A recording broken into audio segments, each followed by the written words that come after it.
নমস্কার বন্ধুরা, অষ্টমী কিচেনে সবাইকে সুস্বাগতম।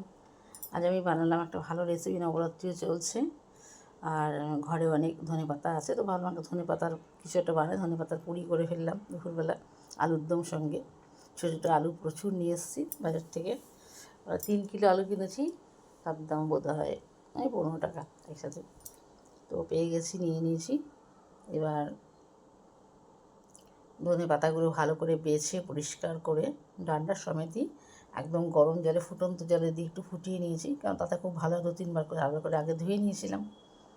তারপরে ওগুলোকে ভালো করে পিস করে একটু আদা, লঙ্কা, কাঁচা লঙ্কা যেরকম ঝাল খাবেন বুঝে মিক্সিতে একদম মিহি পেস্ট। এবার ওটা দিয়েই আমি আটা আর ময়দা মিশিয়ে করেছি।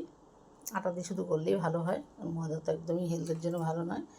তো মেখে রেখে দিয়েছিলাম রেস্টে 20-30 মিনিট। তারপরে আমি পুরিটা গ্যাস অন করে তেলে বা ঘিতে যাতে হোক, আপনি যত ভাজতে পারবেন ভেজে নিলাম। বেশ ভালো ফুলেছিল, খুবই ফুলেছিল। এখন তো ভিডিও করতে করতে সে ফোলাটা নষ্ট হয়ে যায়, চুপসে যায়। আর আলুর দম হচ্ছে, আলু ছোটো ছোটো আলু নিয়ে খোসার সমেত আমি নুন দিয়ে ঢেকে দিয়েছি কড়াতে। ভাপে ভাপে হয়ে গেছে। ভাপে সবথেকে ভালো হয় রান্না, এমনির থেকেই।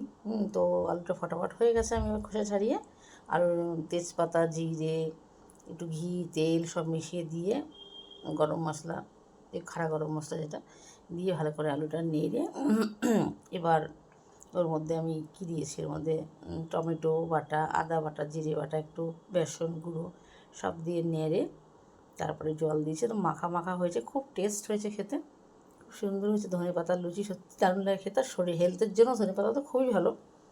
সবসময় ধনেপাতা কেউ খেতেই চায় না। ধনেপাতা কী খাবে, হয়তো বড়া ভালো লাগলো বা অন্য কিছু খাবে না। চলো, ধনেপাতার লুচি আমার হিরোদাও খুব ভালো খেয়েছে, বা চিলরা বাচ্চারা যারা আছে ডগিরা সবাইকে বললাম সবাই খেয়ে নাও ধনেপাতার লুচি, দারুণ হয়েছে, ফার্স্ট ক্লাস, ফ্যান্টাস্টিক। তো এরকম একটা রেসিপি, তো আপনারা সবাই বানিয়ে ফেলবেন। সত্যি খুব সুন্দর, ইউনিক একদম, মানে একটু অন্যরকম। সবসময় তো এরকম না যে ভালো ভালো দামি দামি জিনিস রান্নাঘরে থাকতে হয় কিচেনে, আর তাহলে সেটা বানানো যায়। তো অল্প অল্প জিনিস দিয়েও সুন্দর করে জিনিস বানানো যায় সাজিয়ে গুজিয়ে। তো বানিয়ে ফেললাম। এটা ব্রেকফাস্ট, লাঞ্চ, ডিনার যাতেই বানাবেন দারুণ লাগবে। Thanks for watching. আবার দেখাবো অন্য একটা রেসিপি নিয়ে। এখন নবরাত্রি চলছে, আর এদিকে যুদ্ধেরও মরশুম চলছে। তো নবরাত্রিতে আমি আমি পুজোটা করছি বাড়িতে। আমার ঘরে তো মা দুর্গা আছেই। তো দুর্গে দুর্গে দুর্গতি নাশিনী তুমি মা শক্তি। তো আবার দেখাবে। এটা ভালো থাকবেন, সুস্থ থাকবেন।